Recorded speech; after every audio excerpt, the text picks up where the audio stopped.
Hi, my name is Nathan Eklund. I'm the president and founder of Eklund Consulting, and today I want to talk a little bit about how we use data to create great places to work. At Eklund Consulting, we have the privilege of partnering with organizations that have committed to the hard work of making work great. As we enter into partnering with leaders as they begin their journey of creating workplaces that attract and retain awesome people, we do so unapologetically dedicated to the principles that not only can people love their work and their lives, but can do so simultaneously and passionately. At the core of our practice is our own suite of employee satisfaction surveys. The data we collect allows us to set foundations for meaningful growth, challenging conversations, and productive pathways forward. We're often approached by organizations which have either never done a culture survey before or have invented their own tool which rarely leads to positive growth. In fact, a poorly designed survey can often do more damage than good. So this brief presentation just shares some of our primary beliefs about surveys and how they should and should not be used. We have a number of core beliefs about surveys in general. First, surveys are not events. They are the start of a process. Too often we see people take surveys and think that that's going to solve the problem.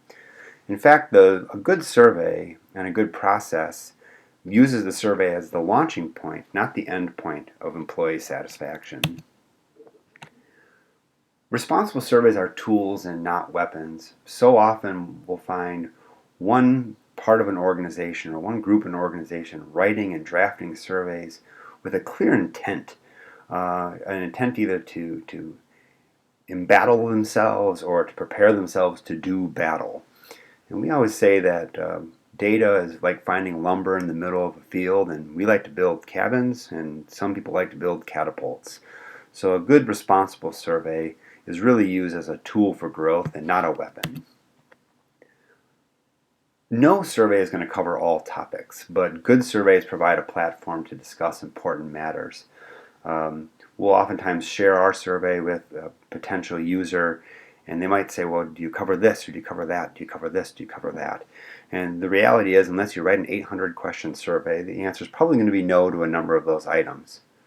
But the key is that a good survey should give an arena where all important matters within an organization have a place to be vetted and discussed and to be really creatively approached by all stakeholders.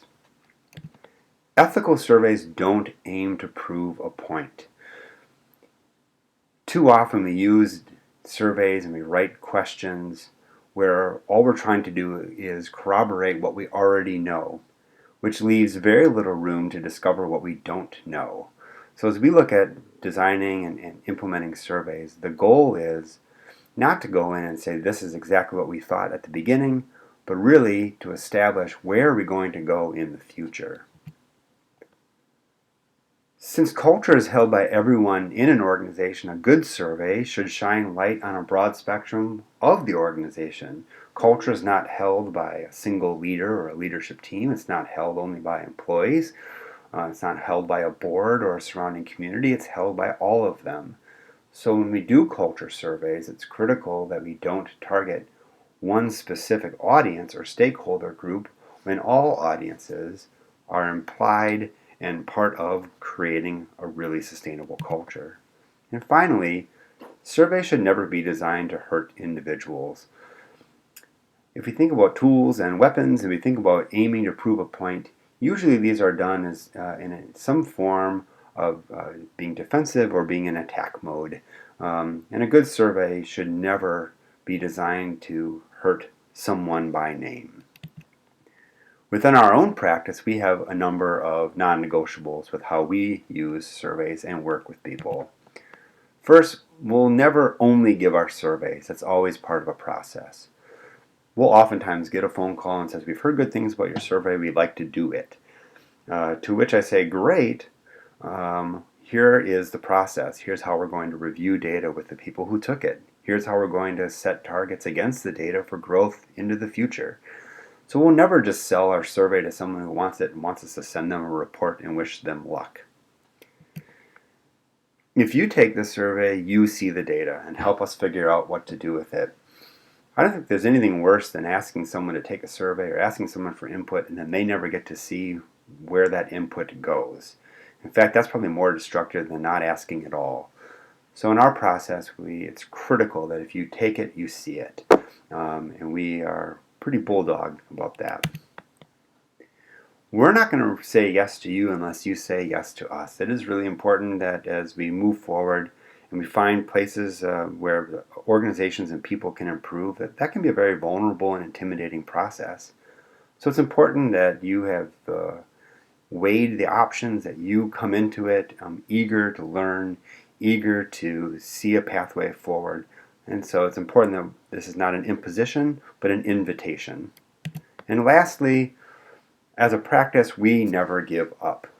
We are optimists and futurists entirely. And that means that when maybe the fatigue of trying to continue to work on culture, or perhaps really pervasive struggles that are tough, we are going to be there as part of that process to help navigate it, to champion that growth, to help facilitate difficult conversations. We know that we're not going to give up because we know that this works. I'm clearly not an artist. This is how I look at it. On the bottom is how I think data is typically used. Those are not Christmas ornaments. Those are grenades. So often we use data within an organization or within a culture to throw data back and forth at one another, as if to say, see, told you so. What we like to look at is on top. The idea that people are divided, people have gaps, people maybe have misunderstandings, and that good, responsible, reliable data builds a bridge between those two. It's just such an important clarification for how good data is used. Our survey measures 5 key constructs. We look at organizational practices, positive staff culture, wellness, dynamics of leadership, which all lead to the final outcome of job satisfaction. Job satisfaction is not the target. Morale is not the target. Job satisfaction and morale are the outcomes of everything above it. How it is that we work with one another, for one another, and even for ourselves. How it is that we take care of ourselves as it pertains to being awesome at work. Finally, we like to look at the idea that there are vertical lines and horizontal lines within every organization. The horizontal lines really say what are the qualities of the interactions that you are having at a peer-to-peer level.